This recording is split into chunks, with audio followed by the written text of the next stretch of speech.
Welcome to Trending in Education. This is Mike Palmer. Really happy today to talk about umbrellas, umbrella effects, umbrella projects. I'm joined today by Dr. Jennifer Forristal, who is the founder of the Umbrella Project. She's written a book called The Umbrella Effect. It happens to be raining here in Brooklyn, which is extremely apropos. Jennifer, welcome to Trending in Education. Thank you so much for having me. I'm super excited to be here, Mike, and I can't wait to chat. I think we have a lot to talk about. Exactly. Because what you're talking about is very much related to the social emotional skills that are necessary to be resilient and adaptive and deal with the complexities of the world around us. We're going to dig into all that in a bit. Before we do that, we always like to start with your story so that people get to know you a little bit better. Can you catch us up on how you got to this point in your professional life?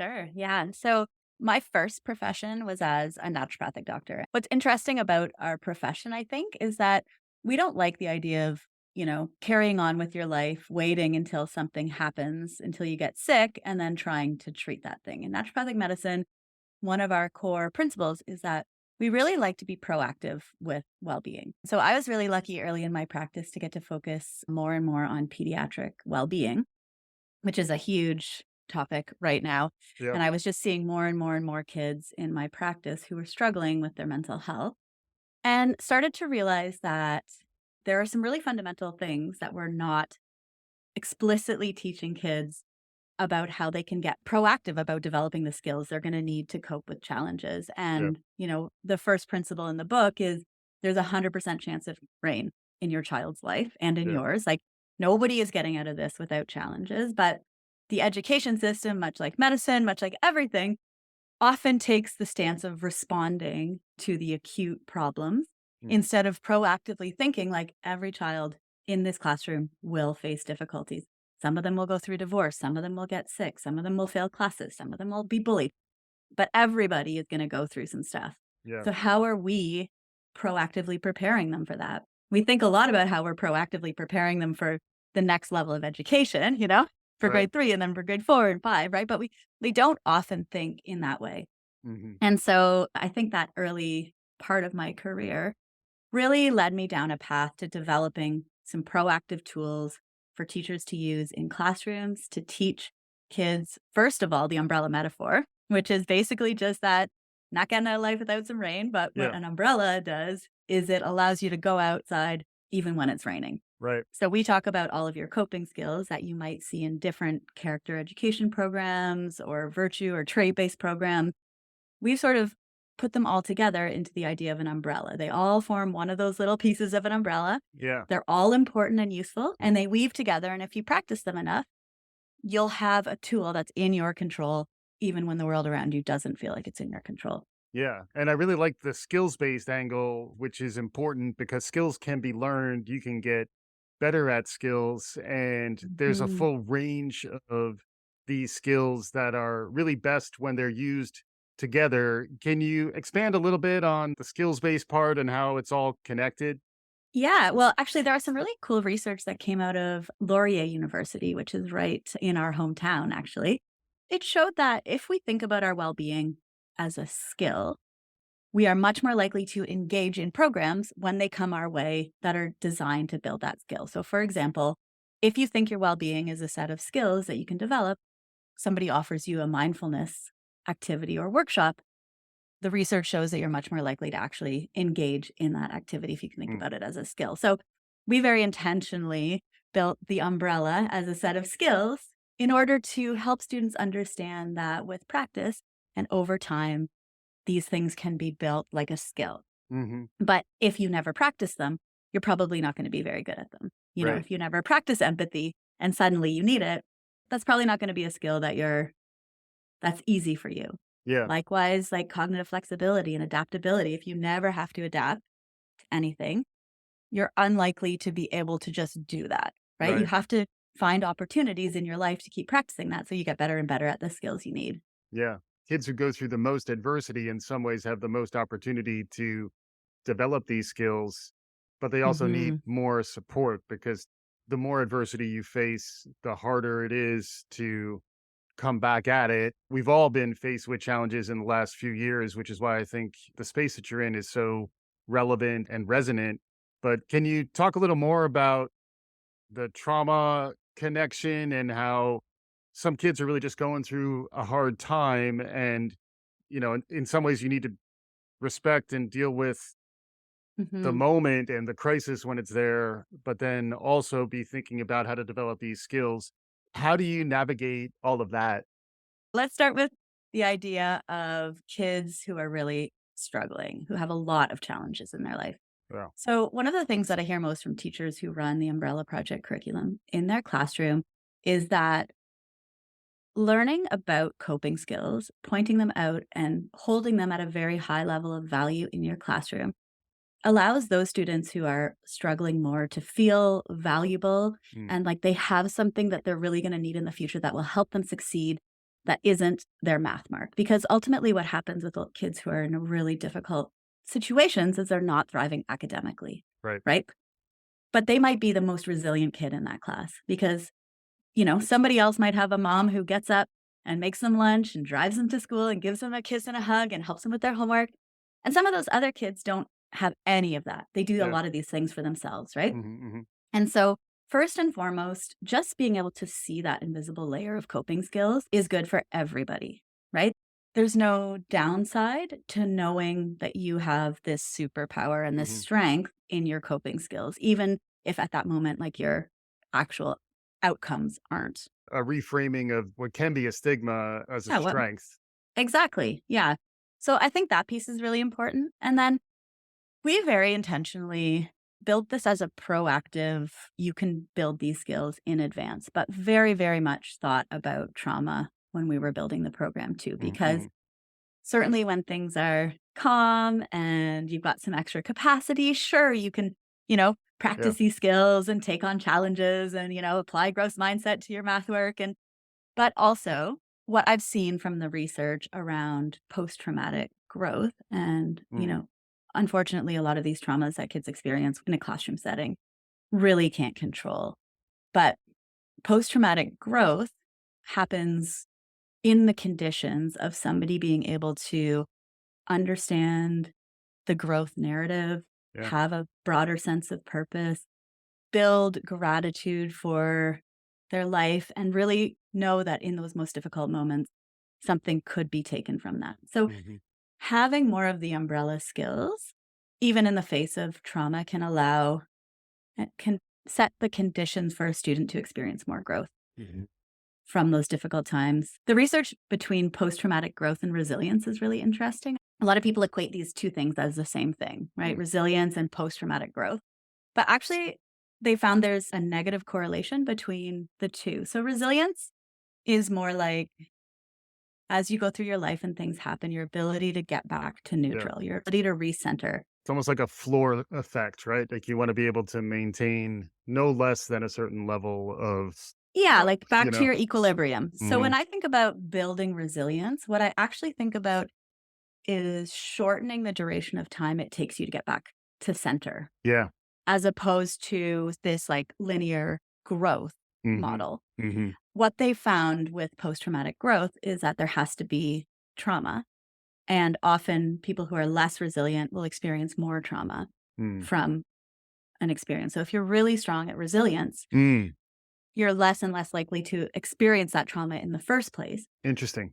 But when you do, and if you have less resilience and you have that trauma, you have the opportunity to really grow beyond what existed before for Mm. you Mm. spiritually, emotionally, right? So there's Yeah. like a kind sort of like a tall linear growth model and then a duration Wow. to neutral Yeah. growth model. So these are two sort of different constructs.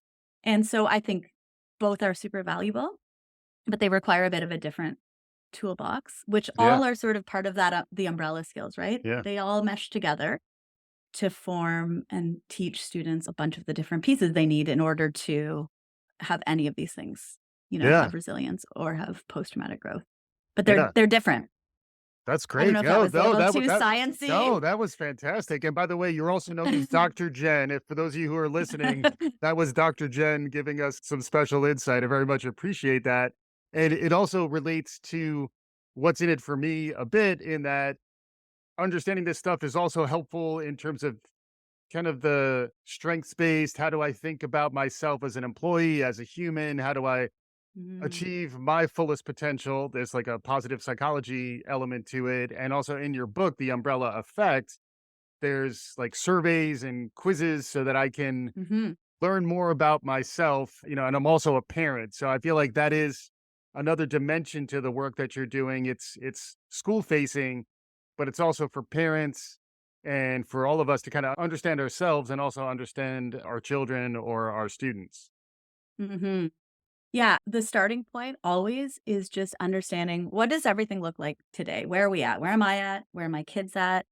What do we need? What do we have? Taking kind of like a just a snapshot of like Yeah, a where are we? diagnostic. A diagnostic snapshot of like where are we? Yeah, And I think if you don't do that, life just presents you a series of obstacles and you tend to use the skills, you build certain skills in abundance and others get kind of just pushed off to the wayside. And the stronger you get in your strong skills, the stronger they get. yeah, But you tend to use less and less the weaker skills, right? Because they're just not serving you. We do right, what right. works, right? Hmm.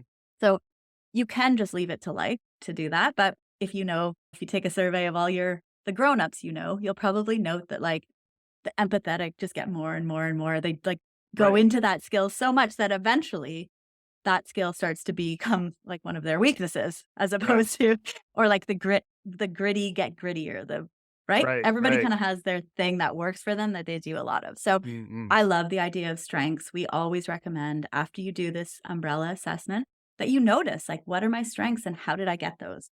Mm-hmm. Take a moment to just go slow to go fast, right? Reflect like, "Wow, I've been through a lot and I've developed some really great skills. Same with Mm-hmm. your kids, right? Mm-hmm. Noticing, wow, you're really good at that and pointing it out to them. You're a very kind person. I like how you do that. That's a really important skill. Yeah.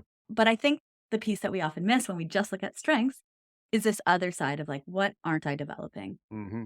For me growing up, it was autonomy. I was very much a child who was under some great umbrellas of my parents' protection that Yeah. didn't really force me to go out and choose my own direction and execute it. Mm-hmm. I still, to this day, as a 45-year-old, still feel like that's hard for me to sit down, plan out a full and execute on my own project to my own direction. I'm often, do you think I should do this? Do you think Right. that's a good idea?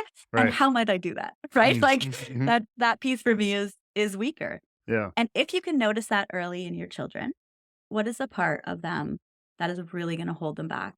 In life, you can start to put some very patient and concerted effort towards building the skills that your child's missing. Yeah. And in this, we can like really, really diminish how much parenting effort we're actually putting out because we're Mm. getting specific, right? Each kid doesn't need the same Right. thing. One of my kids desperately needs self compassion. That is her weakest skill. And it really gets in the way of her enjoying her life. Mm. I have 2 teenagers and a toddler, so my other teenager, empathy is a big thing for him, like, that's just always been the thing that we're always chipping away at, Yeah. Mm-hmm. and helping him understand that they don't need the same thing. If I put more empathy into my daughter, it's gonna kill her, like, she does not need any more empathy, she is maxed out on that skill, she's really good, too Mm-hmm. good. Mm-hmm. So, Yeah. you know what I mean? Like, Totally. as a parent, I feel tired as a parent in the world that we're in right now because there's so much information Yeah. about what we could and should be doing for our kids. But actually, what we could and should be doing for our kids is noticing who they are and being very specific about what they need, right? Yeah. And then tailoring our parenting to noticing their strengths and building on the skills that they're missing. Yeah. We haven't gotten to the listicle phase of the conversation where we go through the skills, but we do need language to talk about this stuff. And in a lot of ways, that is really the foundational piece for a parent or for an educator is let's name it and let's tie it to actual research that is demonstrating that these are the attributes and components that have been found to lead to happier and more successful lives in a way that maybe takes it Mhm. easy on us, but gets through as many of these as possible. I'd love to hear some of the words that you use to describe the competencies and the skills that comprise the umbrella. An easy way to think about this when we've done research on our curriculum, the outcomes of having all of these skills that we have found are just a general increase in emotional intelligence, but an increase in adaptability an increase in interpersonal skills, and an increase in stress management. Mm, So when we look at all the skills, what they kind of do for us, they help us have better relationships. They help us adapt when the world changes around us, and they help us manage stress. mm, So most of the skills you've probably heard of, and you can easily go to our website, umbrellaproject.co. And there you can find, a list of all the skills, but it's things like cognitive flexibility. Didn't we see how that impacted us when COVID hit? right. And now we need to change our jobs, our parenting school routine. We need to be learning from computer. Like Yeah. cognitive flexibility became the skill that if you Right. didn't have it, it was really going to be a hard time for you, right? Yeah. Hmm. So there's skills like that. There's skills like a sense of purpose, integrity, a growth mindset. Yeah. There's Hmm. skills like empathy and kindness, and they all play their role. I mean, we talk about cognitive flexibility as like an adaptability to change. But have you ever been in a personal relationship with somebody who doesn't have cognitive flexibility? Mm, It's not easy, yeah. right? Cognitive flexibility allows us to adapt to being with somebody else. And there are routines in there, Yeah. right? If you can't flex a little bit Yeah. when you integrate Es- somebody else into your life, that's a tough Especially, one. especially over years, like the idea that you Yeah. can't, flexibility is, again, it's just sort of a table stakes for survival in Yeah, this day and age. But yeah, and that's why the skills are really, exactly. they're relevant. You can get a workup of yourself and your kid, right? That's what's built Hmm. into the Umbrella Effect, the book, which will include a link to that. And then if you're an educator or you're in a school-based system, there are programs that help integrate this into the curriculum. That's the other component that I'd love to Hmm. get a little more your perspective on. Social emotional learning, a lot of the other interventions that are coming online now can fail because they're not really integrated. They're treated as something kind of extra, separate, Hmm. that thing that I do Hmm. over here, and it doesn't necessarily relate to the rest of Yeah. their school day. Can you talk a little bit about how this program connects and relates to the rest of what happens in school? Totally. Before I started the curriculum, because I was seeing patients in practice, I wasn't a curriculum developer, and there were a lot of things that I had to learn along the way. I spent a couple months just really talking to educators and teachers about what was happening and what they wanted and what the problem was. And I did it until I could predict what the answer was going to be. That was a really great advice that I got. You know, when you're done interviewing people, when you know what they're going to say before they say it. So Right, right. I researched as much as I could what teachers needed in order to help the situation that we all find ourselves in now with youth mental health. And the things that I heard really frequently were we don't want any extra work. We can't add anything to our plate. We do not have time. Yeah, We do not want it to be a program that comes and goes. It can't be a one off. And, these small 8-week programs with no follow up yeah. aren't going to help us because they have this great big bang effect. And then that's the end, right? We don't practice it. It's not going to help us. Mhm. So when we thought about how to integrate this into schools, we really realized that coping skills are everywhere. Kids are using these all the time. It's not like they're not present. It's just that we don't talk about them, we don't see them, and Yeah. we don't integrate them. Mhm. So, examples of the coping skills are in English class, they're in religion, they're in history, they're in geography, they're everywhere. They're on the playground. So the curriculum itself is designed to first, number one, teach kids this metaphor. How are all these pieces fitting together? What is a story that you can have for the rest of your life to understand very simply what's happening and how all the pieces fit together? Mhm. Then, one by one, we break down each skill and we just teach kids, like, what is it? Do you know what self compassion is? Can you Yeah. define it? Can you see it? And then we teach teachers and students alike to go out into the world and find this skill.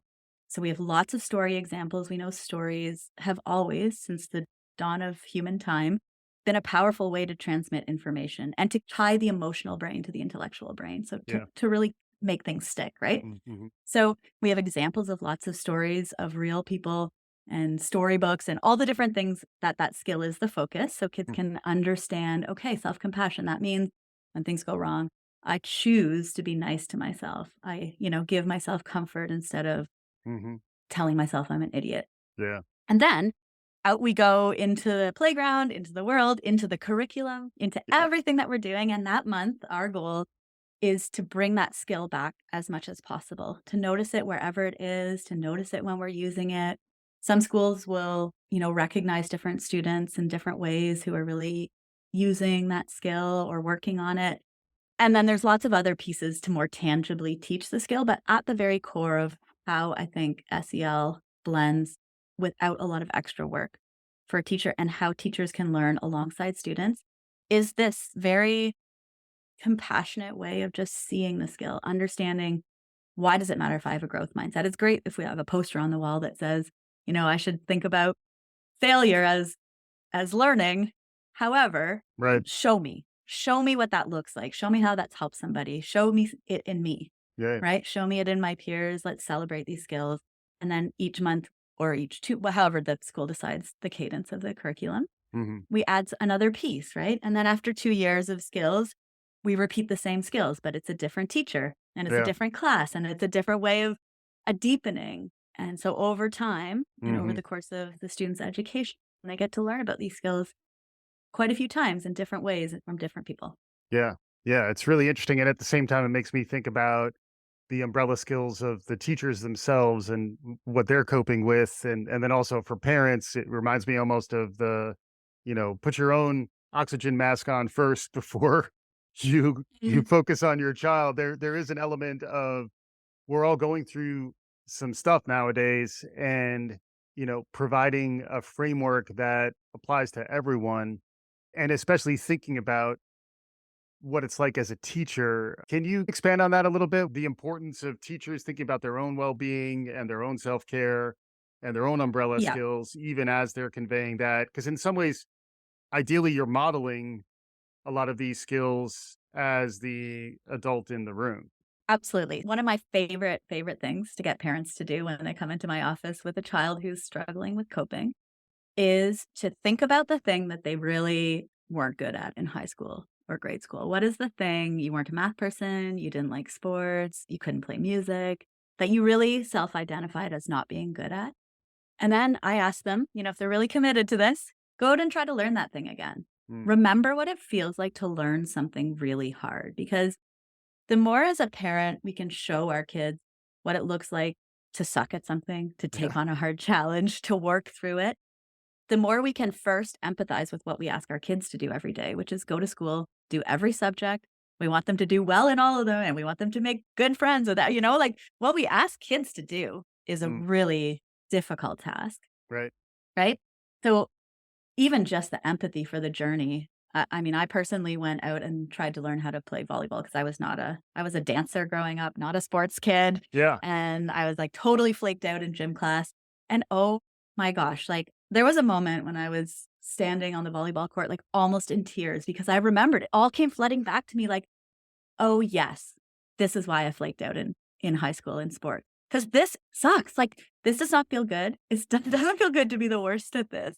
I Yeah. don't want to, it's so much energy just to try to, right? So I think first and foremost, when it comes to teachers and parents, like your umbrella matters too. When I think about kind of the education system right now, I Yeah. really envision a lot of teachers whose umbrellas are like just worn down, one side, right? And with just so many people crowded under that umbrella, Yeah. so many kids who also don't have their own skills, like it Mm, feels like a system that is unsustainable yeah. eventually, right? And what Yeah. I want to think about and how I think about community with in terms of the umbrella metaphor is that the best example that I can think of as strong community is that everybody has their own umbrella and everybody gets to take a turn being the person who needs extra help from those strong umbrellas. Like we're all going to face times that are way too much for one umbrella to handle, right? Yeah. But Yeah. at the end of that, and when you've kind of come through that, you should be able to open back up your umbrella and contribute again to the community in this sort of strong and um, in an exchange kind of way where it's okay to be the one helping and it's okay to be the one that needs help. Mhm. And right now, it just feels like some very tired helpers and a lot of people who need help, Yeah. right? And so that's why there's a parenting book and a curriculum, and Mm, we train doctors to do this. And because I feel like in order to make a real difference in our society's well-being, we need to all be on board with this this yeah, idea that we all need to build these skills that are much more important than just an academic mark or, whether our standardized testing is up to snuff, right? right, I right, think often when the standardized testing comes back poor, it's because we don't have these umbrella skills. None of us do, right? We're a tired system. right, I think if you did no standardized testing at all and just focused on these skills, you'd probably see those marks go up right. because kids would be able to cope with the learning journey. Absolutely. Yeah, it's funny, maybe just because it's been raining here for the last couple days, but you never find a lost umbrella on a rainy day. Like all the umbrellas are Are in accounted use. Yeah. for when the rain is coming down, and it has been raining for the last few years in some sense. But then at the same time, a lot of what you're describing makes sense to me. It sounds great, but there has been a bit of a pushback against SEL from some folks these I guess there's pushback against everything nowadays based on where we are as a society, but there has been some blowback against SEL programs, and I'd like to get a little bit of your perspective on that because this is something you've been leaning into for Mm. quite some time. So I imagine you can understand when it's a pendulum swinging back and forth versus what else might be going on here. What are your thoughts? I mean, I have a couple thoughts on this. I think one of the big problems and why there's a lot of pushback on SEL is when we start to silo coping skills. So I'll use the example of grit getting a lot of pushback because of the fact that not every problem is a grittable problem. I Mm, mean, it's a bit of a luxury to have the perseverance and passion towards a long-term goal that takes energy in the system yeah, and that takes certain conditions that some people are not fortunate enough to have. So the pushback against grit is very legitimate, but grit is one piece of a lot of pieces of an umbrella. Grit is not always the right coping skill to right. use. Sometimes there are other skills that we need to think about and use. So not to throw, the baby out with the bathwater, but just to what I've really tried to accomplish in my world and my practice and in the umbrella project is a more holistic view of coping skills. Hmm. Another example, empathy. There are some programs that teach empathy, and then kids go home into a house where empathy is not valued and it's in fact seen as a weakness. And when they try to use that skill, they learn pretty quickly there's a conflict between home and school and what I'm Mm, learning there.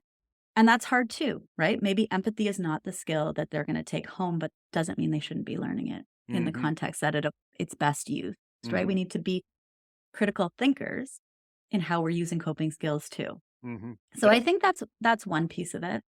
Another piece that I've heard a lot of controversy, and it comes up a lot because I'm a naturopathic doctor, so we talk a lot about nutrition and healthy food and, what our bodies need to thrive. And so I have heard a lot of controversy around teaching nutrition Hmm. now because not everybody has equitable access to healthy food. And there might be some really difficult moments for people who do not have equitable access to healthy food to Hmm. learn that this is what optimal looks like. Sorry, you can't be optimal because of the factors in your life. Right.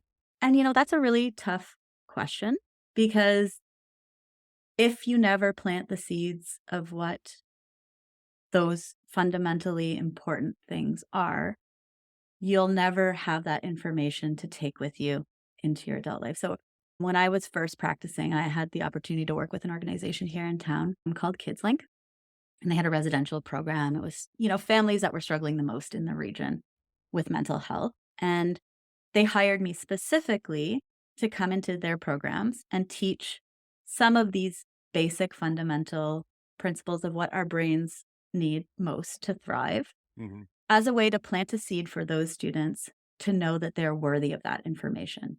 That even if they can't execute on it right now, that we believe them to be worth enough to give them the information and, so that they can take it into their lives. So very different philosophy on teaching some of those principles. And I Yeah. think, having a discussion about it is so important because really our brains do not thrive on junk food Right. and right that is not a like that's a pretty scientific based fact. We need Yeah. healthy food. And some of the reasons some of these kids aren't thriving is because they don't have access to that.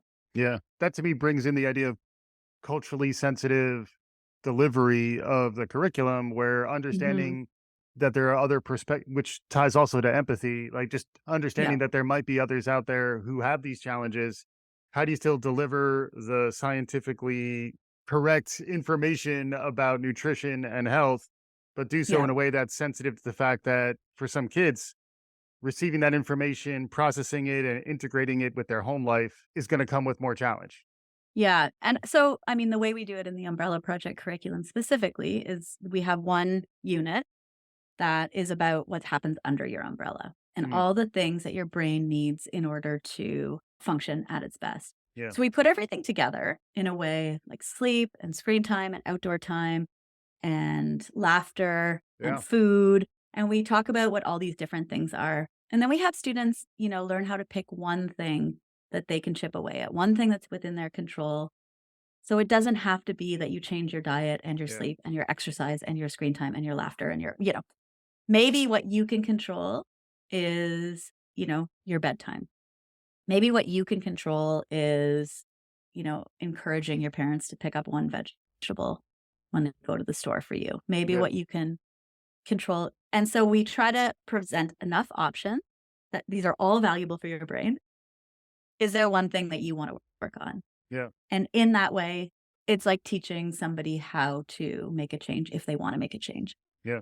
you know, Yeah. as opposed to saying that you have to change all these things. Yeah. Absolutely. I understand why you're called Dr. Jen because there's a lot of really useful information that I certainly picked up in this conversation. Hopefully, our listeners enjoyed what you heard. It's umbrellaproject.co is the website Yeah.